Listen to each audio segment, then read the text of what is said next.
The school bully beat me up so bad I ended up in a wheelchair. And my mom? She's this hotshot lawyer, and she became his defense attorney. In court, she twisted everything around and got him off completely. The kid who nearly killed me walked away free. Why? Because his dad paid for her college years ago. When I called her out on it, she didn't even flinch. Everyone's equal under the law, Carl. I can't throw away my professional ethics just because you're the victim. Jay just lost his temper. I couldn't let his whole life get destroyed. I watched that monster walk out of the courthouse like nothing happened, and I just laughed. I pulled out the papers I'd already drawn up to disown her and threw them right in her face. Since you're so ethical and so big on paying back favors, I said, I hope you're ready to defend what's left of your own pathetic life. Mom didn't even look at the papers. To her, I was just a dramatic teenager throwing a fit. Carl, are you done making a scene? She picked up the papers, crushed them without reading a word, and tossed them in the nearest trash can. Mr. Grant's throwing a thank you dinner at the Grandview tonight. You're coming. Jay will be there. He can apologize, and we can all move on. I couldn't believe what I was hearing. Move on? I was stuck in a wheelchair. The guy who put me here just got away with it, and she wanted me to go to his celebration dinner? I'm not going. The words came out cold and flat. I turned my wheelchair to leave. Mom's voice followed me, sharp with anger. Carl, can you stop being so petty? The Grants don't have money. This dinner is costing Mr. Grant half his monthly paycheck. If you don't show up, you're disrespecting me and him. I didn't look back. I just wheeled myself out of there as fast as I could, getting away from that suffocating courthouse. Outside, the bright sun made me dizzy. Dad's car was parked at the curb.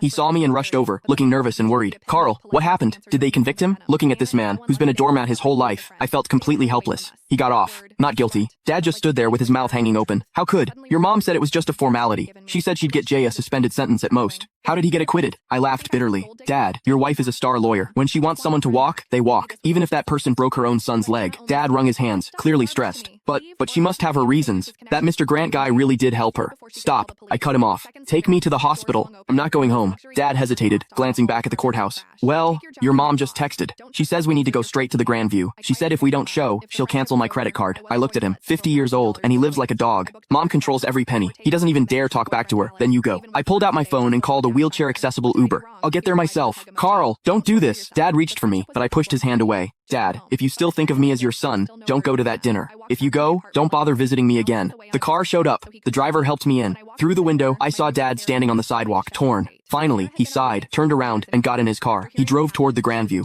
I closed my eyes, and the tears finally came. This was my family. A mom with some twisted hero complex, and a weak, spineless dad. And me, I was the throwaway kid. At the hospital, as soon as I got settled, my phone started blowing up. Jay had posted a bunch of photos on social media. In the pictures, he's holding champagne, looking smug as hell. My mom sat at the head of the table, smiling like everything was perfect. The caption, thanks, Aunt Susan. Justice might be slow, but it always wins. Cheers. Justice. Screw his justice. I opened the comments, full of ass-kissing from Jay's buddies. Jay's the man. Susan's a legal genius. Where's the cripple? Didn't he show up to toast you? Jay's reply, probably crying at home. Haha. I stared at the screen, my hands shaking. Then a new notification popped up. Click the link in my bio to get the full story for free.